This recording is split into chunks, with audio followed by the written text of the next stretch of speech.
Hey everybody, welcome back to the channel. On today's video, I'm going to show you how to change a tire on your new Cadillac Escalade. Okay, so customer's got a flat here in the front, and we're going to go ahead and change it out. And there is a locking lug nut right there. See how it's different than the others? That's how you know it's a locking lug nut. So we're going to have to look for the key for that. And we'll go ahead and get the party started by going to the back of the vehicle here. All right, open up our back hatch, and back here under the floor, you'll lift all this up, pull this out, and right here you have your tire lowering tools. They're velcroed in, so you got to undo this little velcro strapping here. Bada boom, bada bing, and you can get that stuff out. Go ahead and open that up, and that's going to have all your tools inside of it to lower your tire underneath the vehicle. Alright, so here are your tire lowering tools, right? And that's all the rods you need to crank it, and your factory lug wrench, which has the little square cutout in it, which one of these little rods will fit into, and I'll show you how to do all that here in a minute. Okay guys, so on the back bumper of your vehicle, see here, this is the back of the vehicle. Come in right here, and there's a little piece that you got to remove, a little plastic piece you got to remove. And right here in this little corner, they give you a little bit more of a gap than they do everywhere else around this thing. So right here, what you want to do is get like a plastic knife or something like that and pry it open. If you use a screwdriver, you're probably going to scratch the paint. Screwdrivers aren't a really good idea for this. And the factory does not give you anything that is pointy enough to pry that off with. This will not work. It's not pointy enough, and this will not work. This is for your jack, and it is not pointy enough. So they don't really give you anything from the factory to remove that with. Okay guys, so we didn't have a plastic butter knife, but we do got a metal one. It's a little more tricky with the metal because it will scratch, but basically what you want to do is just kind of stick it in there, pry it, maybe get your finger behind it so it doesn't rub on the paint, and then just kind of pluck that off of there.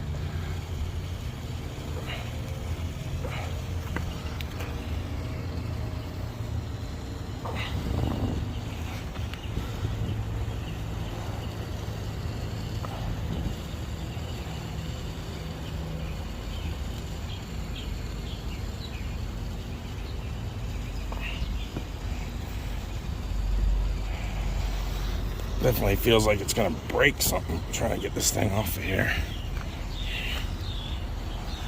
So I'm gonna use this cloth here and try to get it behind it so it'll kind of use it as a wedge. Oh, there we go. All right guys, so super scary. Definitely makes you feel like you're gonna damage something when you're getting it off. Definitely makes you feel like you're doing it wrong, but basically what it is this little prong here, these two little prongs on the end. They just bite into the plastic there, and then this one on the other side. So you got one here, two on that side, and basically this goes in, and then you push it and it snaps back in. But you can't reach it from the back side to push it off, and like I said, screwdrivers and stuff like that are just too thick. So you really just want to use a butter knife, because that's about as thin and as strong of a piece of metal as you can use. I like using the plastic ones, but they have broke on me, and the plastic ones are a little bit thicker than the metal butter knives, so just keep that in mind. Okay, so now that you've done the momentous achievement of removing the plastic from the rear bumper, you're going to have to take your ignition key and remove it from the key fob. There's a little push button on the key fob, and then this slides out. Stick this into this little key cylinder in here. See the little key cylinder? That's so people can't steal your wheels.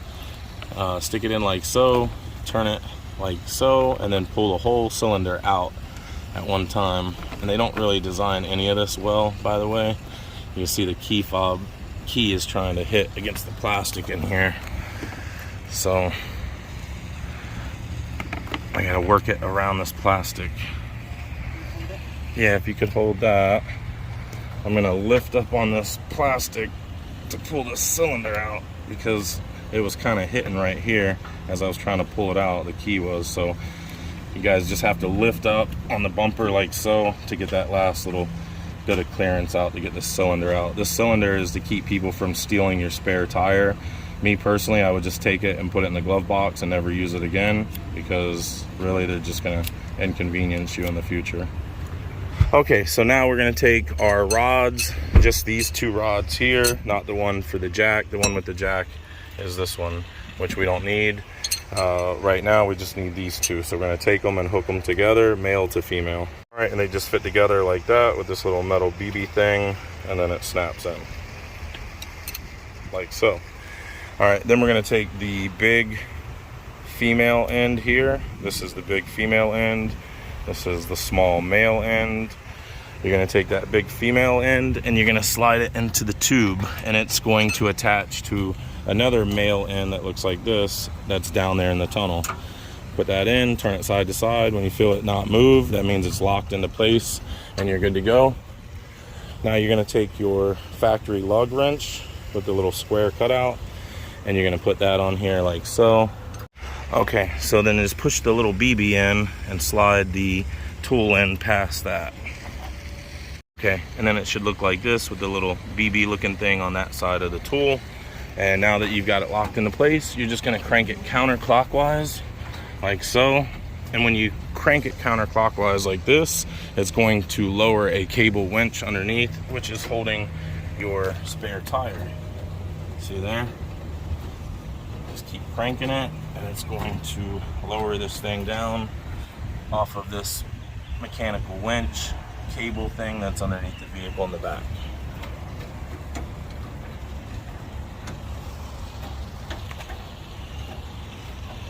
Now, even though it's on the ground, you're gonna want to continue cranking this until you can't crank it anymore, and that's gonna give you the slack on the cable that you need to pull it out from underneath the vehicle. So even though it's on the ground, just keep on cranking.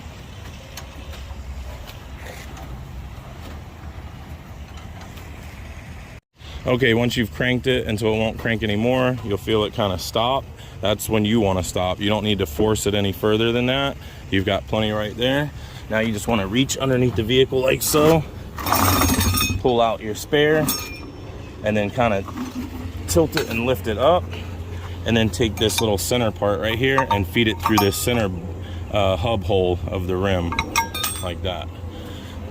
Move this out of the way and go ahead and crank it back up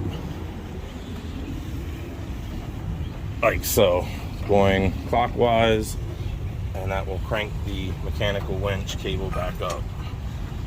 Now the regular wheel that's on the vehicle here does not go underneath. If you put it underneath, it will scratch all of this paint and stuff. So don't put it underneath the vehicle like this wheel is. It's a much different shape, this wheel, than that wheel, and this one won't get scratched up where that one will. So take it and put it in the back, don't put it underneath.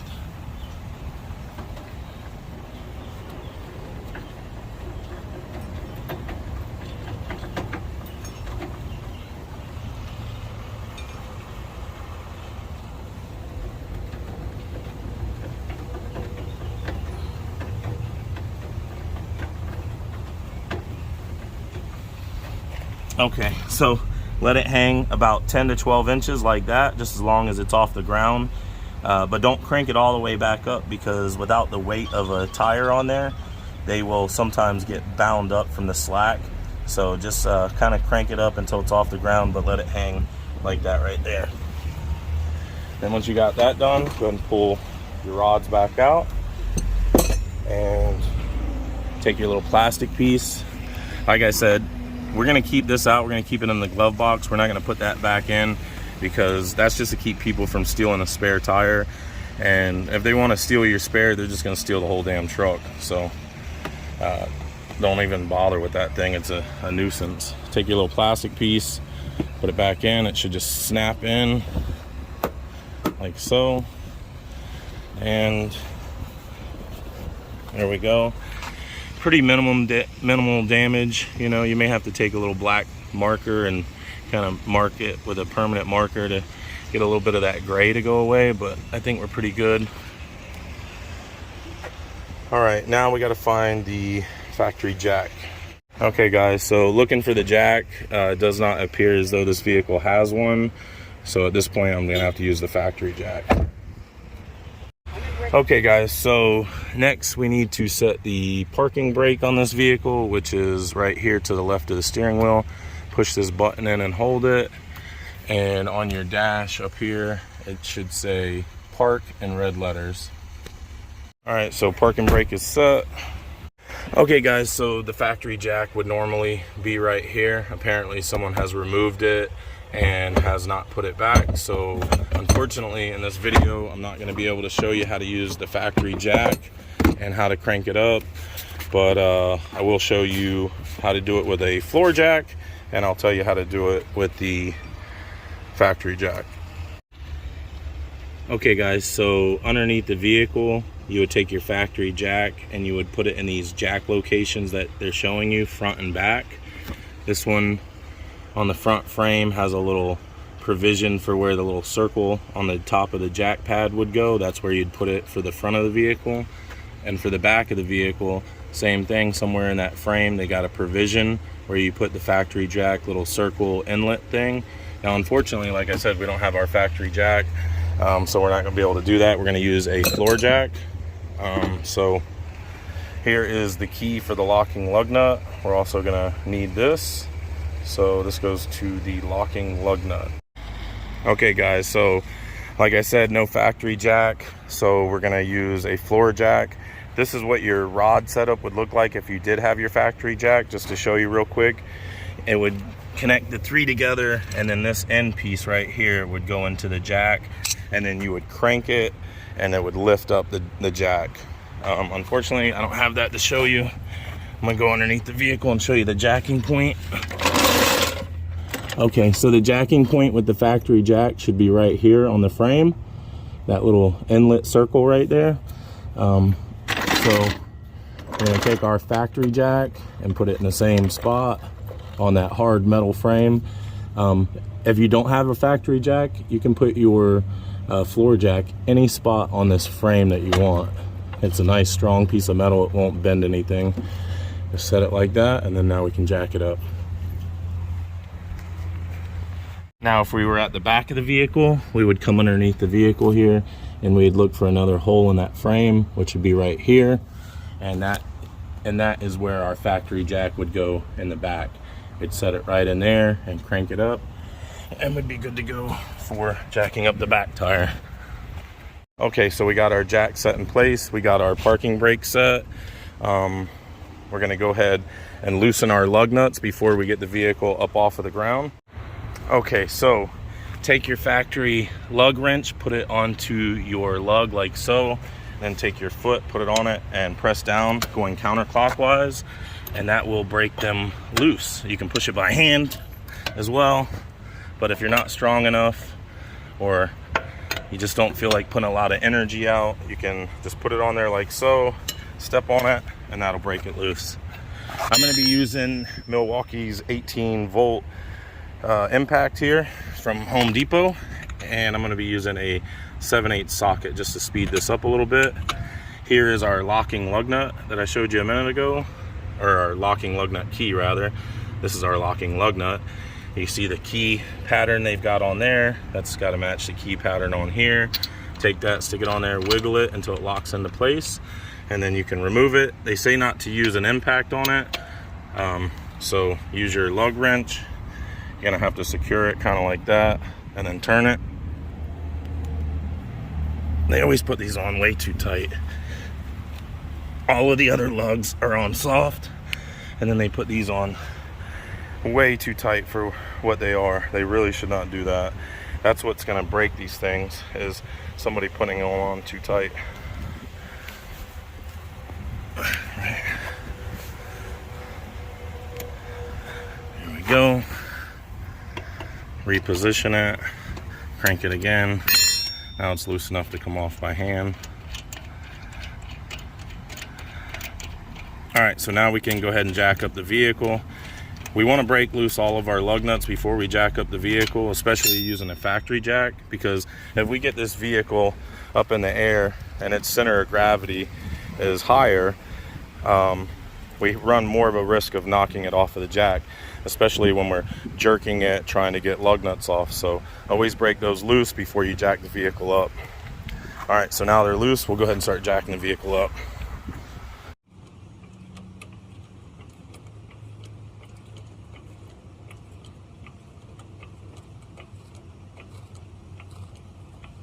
All right, once you have the vehicle up high enough, you can go ahead and start removing your other lug nuts. Just stick your tool on like so, crank it counterclockwise until you can get the lug nut off.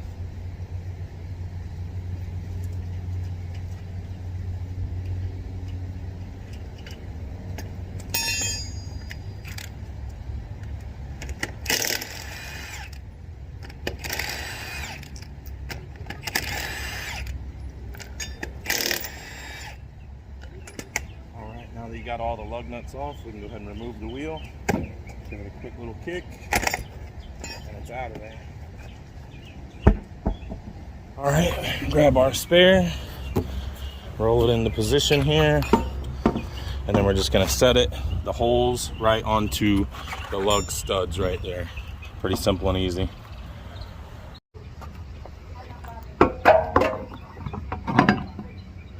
Take our lug nuts and screw them all on by hand, going clockwise, righty-tighty.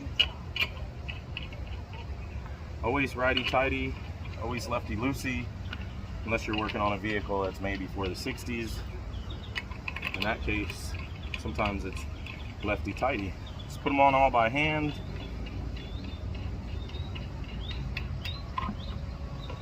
And then use your lug wrench. Go righty-tighty so you can get them all on, and you want to tighten it in a cross pattern so it seats that wheel correctly. So you want to go here and then the opposite, here and then the opposite, so on and so forth.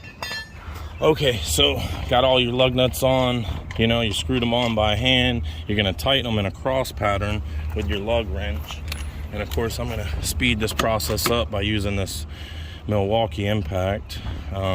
Put it on setting number 2 so it doesn't over torque, and I'm gonna use a cross pattern so it seats the wheel correctly to the hub. Now I know they say you can't use an impact on these, but you can. You just can't go Mad Max on it. Just put it on like that, get a little snug, and you're done. You don't want to tear up anything by over tightening it.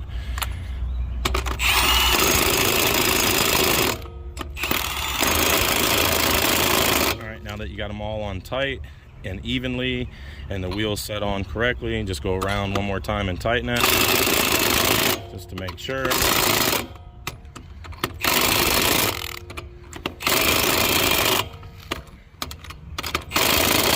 All right, now here's the factory torque wrench, right? This is what they give you from the factory to torque everything down to the right torque specifications, right? Because that's super important, right? Torque specifications are super important. That's why the factory gives you this factory torque wrench.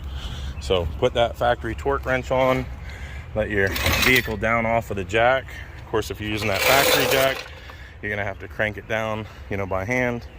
Once you get it down on the ground, take your factory torque wrench here, put your leg into it, and try turning it until you hear it kind of pop and crack, like so. All right. Now if it's on that tight, it's on tight enough. There you go.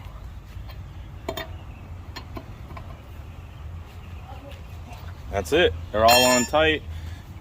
You can't really tighten this too much more than that without running risk of damaging it. So not my vehicle, so I leave it where all of these are tight and this one's snug, and that's it. Put this stuff back and move on.